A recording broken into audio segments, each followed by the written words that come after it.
Welcome back to part 2 of our DocGenius masterclass.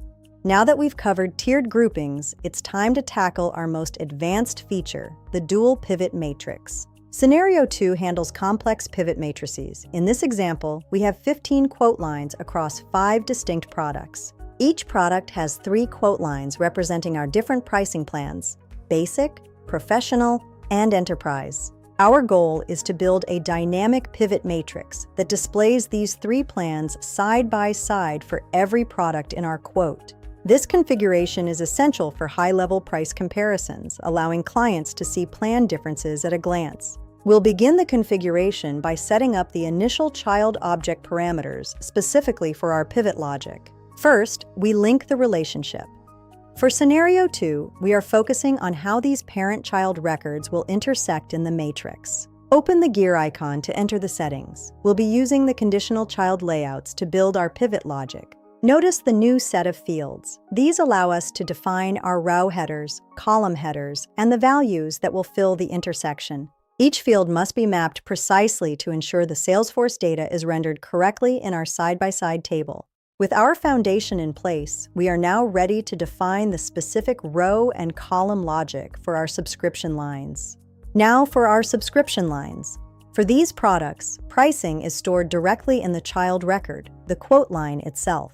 Because the data is at the child level, we do not select an object in the grandchild field. This focuses the configuration on the child records. First, we select the pivot row header. In this scenario, we use product ID to determine exactly how many rows appear in our table. Once selected, a new set of fields is presented. This product ID mapping ensures that each unique product gets its own row. Next, we map the pivot column header to the pricing plan field. This determines the number of columns in our matrix.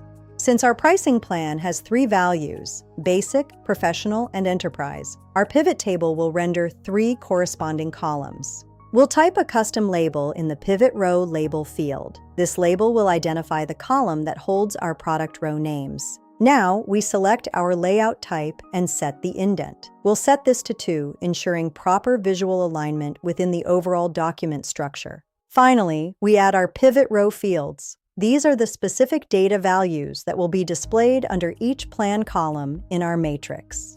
Now we'll configure our price tier lines. This setup is used when pricing information is stored in a grandchild object, our tier object. First, we select the tier object from the available grandchild list. Notice how a new set of specialized fields appears instantly. We must ensure this logic only applies to tiered line items, so we'll start by setting a visibility condition. We create a condition where the pricing type field equals the literal value tier. This isolates the logic for our tiered products. Next, we choose which grandchild field to sort our pivot rows by and set the sorting order to either ascending or descending. We map the pivot row header to the product ID. This determines how many product rows will be rendered for this tiered configuration. This mapping is essential for grouping multiple pricing tiers under their respective parent products in a clean matrix view. Again, we map the pivot column header to the pricing plan field to ensure our columns align across all configurations. Next, we select the pivot value. This is the field whose data will appear at the intersection of our product rows and plan columns. Just as before, we set the layout type and an indent of 2 to maintain a consistent visual hierarchy across our entire document. A powerful feature is the ability to add additional columns from the grandchild object directly into each row of the pivot.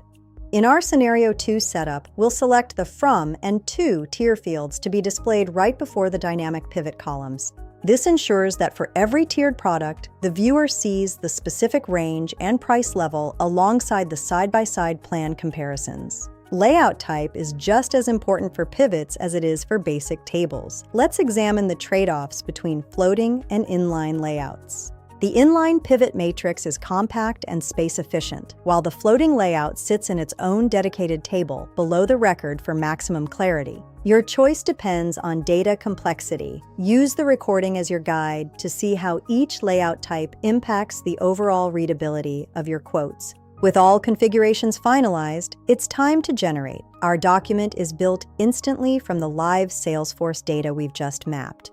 The completed file is automatically stored in the Salesforce Files Related list, ensuring seamless integration with your existing business processes.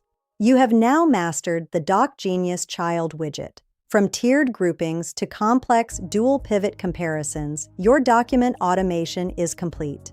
Thank you for joining this masterclass. With these tools, you can build any document structure your business requires. For more tips, visit our YouTube channel. Happy designing!